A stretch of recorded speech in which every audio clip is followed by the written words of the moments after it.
કરી 2 મિનિટ માટે જો આપણે બે હાથ ઊંચા ન રાખી શકતા હોય તો એ દિવસે 1857 માં જે મંગલ પાંડેએ આપણા માટે શહીદી વહોરી છે એને યાદ કરવા જોઈએ. ભગતસિંહ સુખદેવ રાજગુરુ જે ફાંસીના માંચડે ટીંગાઈ ગયા છે એને યાદ કરવા જોઈએ. ક્રાંતિના માર્ગે હું તમે ચાલવા નીકળ્યા છીએ. જો થાકી જશું ને તો ભાજપ વાળા આવીને પથારી ફેરવી જશે.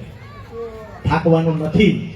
આજે હું પ્રતિજ્ઞા કરું છું, આવનાર મહાનગરપાલિકામાં પરિવર્તન લાવવા માટે, બાળકોના ઉજળા ભવિષ્ય માટે, મહિલાઓની સુરક્ષા માટે, સુરેન્દ્રનગરના વિકાસ માટે આમ આદમી પાર્ટીને મત આપીશ. આમ આદમી પાર્ટીની મહાનગરપાલિકા બનાવીશ. આજથી મારી સાથે 100 લોકોને આમ આદમી પાર્ટી સાથે જોડીશ. આવી હું પ્રતિજ્ઞા કરું છું. બધાએ પ્રતિજ્ઞા કરી.